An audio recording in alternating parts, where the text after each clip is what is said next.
So students, topic को थोड़ा सा आगे बढ़ाते हैं। हम अब निकाल रहे हैं capacitance of parallel plate capacitor with dielectric slab. ठीक है, अभी तक हमने पैरेलल प्लेट कैपेसिटर की कैपेसिटी देखा था, कितना था, C इज इक्वल टू कितना आ रहा था, C is equal to A epsilon not upon D। Parallel plate capacitor की कैपेसिटी थी जब हमने दो पैरेलल प्लेट कैपेसिटर लिया था। ठीक है, पैरेलल प्लेट कैपेसिटर लेके हमने इतना कैपेसिटी उसका निकाल लिया था। ठीक है, अब हम निकाल रहे हैं कि अगर कैपेसिटर के अंदर हमने डाइलेक्ट्रिक स्लैब इंट्रोड्यूस कर दिया। डाइलेक्ट्रिक स्लैब समझते हैं ना। ठीक है, तो मान लीजिए मैंने ये कैपेसिटर लिया, पैरेलल प्लेट कैपेसिटर लिया। ठीक है, नाम दे दो इसको, मान लीजिए दो प्लेट्स मेरे पास है P एंड Q। ये मेरे पास पॉजिटिव चार्ज है इसके ऊपर totally, and there is a negative charge over this plate. ठीक है, ये मैं आपको प्रिंसिपल में समझा चुकी हूँ। ठीक है, इनके बीच में सेपरेशन हमने कितना लिया था, वहां पर भी D लिया था तभी यहाँ पे D आया। ठीक है, तो यहाँ पे भी हमने कितना ले लिया, D लिया, और इसमें मैंने एक डाइलेक्ट्रिक स्लैब इंट्रोड्यूस कर दिया। फाइन। अच्छा, ये स्लैब लेने से पहले मान लीजिए मेरे पास कितना इलेक्ट्रिक फील्ड जा रहा था, E0 इलेक्ट्रिक फील्ड था। जब ये स्लैब नहीं था तब मेरे पास P से Q positive to negative electric field इसके अंदर सेटअप हो रहा था, E0। ठीक है, अब मैंने स्लैब इंट्रोड्यूस कर दिया और मान लीजिए स्लैब की थिकनेस मेरे पास कितनी है बेटा, T है।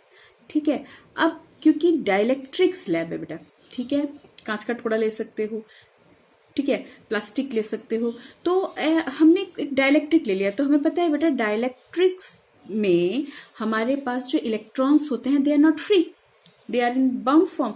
ठीक है, बाउंड चार्जेस होती हैं। पोलराइजेशन होगा तो हमारे पास यहाँ पर जो एटम्स है वो क्या होंगी, पोलराइज होंगी। यहाँ नेगेटिव, यहाँ क्या आ जाएगा, पॉजिटिव, यहाँ नेगेटिव, यहाँ क्या आ जाएगा, पॉजिटिव। इस तरफ क्या होगा, ये गया नेगेटिव, ये आ गया पॉजिटिव। तो अगर इस तरह से हमारे पास पोलराइजेशन होता है तो डाइलेक्ट्रिक के अंदर इस वाले पे मेरे पास क्या आ गया बेटा, नेगेटिव, और इस वाली साइड्स पे मेरे पास क्या आ गया, पॉजिटिव। इतना क्लियर है। ठीक है, जब डाइलेक्ट्रिक के अंदर इस तरह से चार्ज सेटअप हो जाएंगे, इंड्यूस्ड हो जाएंगी, तो एक इंड्यूस्ड फील्ड यानी डाइलेक्ट्रिक के अंदर भी एक फील्ड आ जाएगा, that will called E induced. ठीक है, तो दो फील्ड आ गया। कैसे, जब ये स्लैब नहीं था तब मेरे पास फील्ड कहां से कहां तक था, P से Q तक था, और कितना था, E0 था। लेकिन जब मैंने डाइलेक्ट्रिक को कैपेसिटर के अंदर प्लेस कर दिया, पैरेलल प्लेट कैपेसिटर के अंदर प्लेस कर दिया, तो इलेक्ट्रिक फील्ड की वजह से इसके जो एटम्स हैं वो पोलराइज होंगे, एंड ड्यू टू पोलराइजेशन इसके अंदर भी हमारे पास चार्जेस इस तरह से सेपरेटेड दिखेंगे, और अंदर डाइलेक्ट्रिक के अंदर कौन सा फील्ड सेट कर जाएगा, इंड्यूस्ड फील्ड सेट कर जाएगा। मीडियम का फील्ड होगा E इन द मीडियम, या E इंड्यूस्ड कितने पे फैल जाएगा, T पे। अगर ये यहां तक की बात आपको समझ में आती है बेटा तो ना आगे करना ज्यादा मुश्किल नहीं है। कैसे कि समझिए जरा कि E इंड्यूस्ड या electric field in the medium कहां तक फैल गया, T तक। ठीक है, तो E0 कितने पे बचा, E0 कितने पे बचा, क्योंकि T तो हट ही गया यहां से, E0 कितने पे बचा, D माइनस T पे।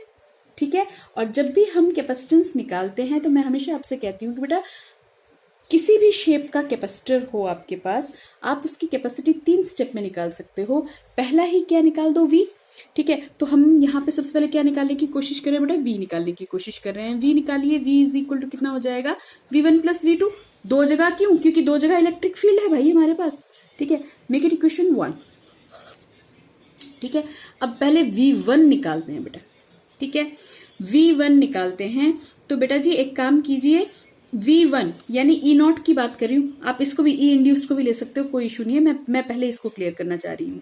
ठीक है, E0 कितने पे फैला, D माइनस T पे, यानी कि ये जो जगह है ना सिर्फ इतने पे ही तो E0 रह जाएगा, क्योंकि इतनी जगह पे तो क्या आ गया, E इंड्यूस्ड आ गया। तो V और E में हमें रिलेशन पता है, मैं डायरेक्ट यहाँ पे प्लेस कर दूं। V1 पहला पोटेंशियल मेरे पास जो आएगा वो E0 की वजह से आएगा, और वो कितने पे रहेगा, D माइनस T पे। तो ये मेरे पास कितना आ गया बेटा, E0 कितना आ गया, D माइनस T। यहां तक की बात क्लियर है, क्योंकि E0 अब मेरे पास कितने पे रह गया, D माइनस T पे रह गया। प्लस की जगह पे क्या लगा दिया हमने, प्लस लगा दिया। तो V2 किसकी वजह से हो गया, electric field in the medium into T। ठीक है, तो ये मेरे पास आ जाएगा E इंड्यूस्ड इंटू कितना आ जाएगा, T, and this is our equation number 2। क्या ये बात समझ में आती है। ठीक है, अब देखिए, एक हमने रिलेशन किया था जब मैंने आपको पहले लेक्चर्स दिए थे, तो उस वक्त मैंने डाइलेक्ट्रिक को डिफाइन किया था एफ के टर्म में, एप्सिलॉन की टर्म में एंड इलेक्ट्रिक फील्ड की टर्म में, क्योंकि E naught upon E in the medium, E for the free space, ठीक है, इज इक्वल टू कितना लिया था हमने, के, याद है कि नहीं, E naught by is equal to हमने कितना लिया था, के। तो ई इन द मीडियम यानी कि ई इंड्यूस्ड या मीडियम के लिए जो हमारा ई इंड्यूस्ड या ई इन द मीडियम जो हमारा होगा वो कितना हो जाएगा, ई नॉट बाई के, ठीक है। तो जो हमारा इंड्यूस्ड है यानी कि मीडियम वाला है उसकी जगह पे मैं क्या रख सकती हूँ, ई नॉट बाई के। तो इस ई नॉट बाई के को आप प्लेस कर दीजिए यहाँ पे। तो ये इक्वेशन अल्टीमेटली मेरे पास कितना बन के आ जाएगा, v इज इक्वल टू कितना आ रहा है जी, E naught d minus t and you will get E naught over k here, ठीक है, इनटू क्या, t थिकनेस। बना दीजिए इसको इक्वेशन नंबर 3। यहाँ तक समझ में आता है, बोलो आता है कि नहीं, यहाँ तक समझ में आ गया। चलिए आगे बढ़ते हैं, ठीक है। अब इसमें से आप क्या कीजिए, E नॉट कॉमन कर दीजिए। थोड़ा सा अब मैथ की तरफ चलेंगे। यहाँ से कितना आगे बेटा, d minus T plus E not तो गया बाहर, अंदर कितना रह गया मेरे पास, t अपॉन के, ठीक है। बना दो इक्वेशन नंबर 4। अब देखो ये मेरे पास यहां तक क्या आ रहा है, v आ रहा है, ठीक है। अब तुम जरा ये सोचो, हमने E भी तो निकाला हुआ है ना। E हमने जब हमने गॉस प्रूफ किया था, गॉस लॉ हमने जब पढ़ा था, तो दो पैरेलल चार्ज शीट के लिए हमने इलेक्ट्रिक फील्ड निकाला था।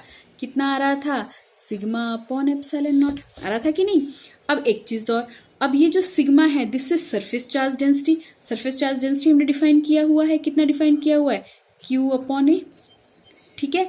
तो ये अगर यहाँ पे चला जाएगा तो E नॉट अल्टीमेटली मेरे पास कितना आ जाएगा, E नॉट आ जाएगा मेरे पास सिग्मा की जगह पे यहाँ पे आ जाएगा Q और यहाँ पे आ जाएगा बेटा A एप्सिलॉन नॉट।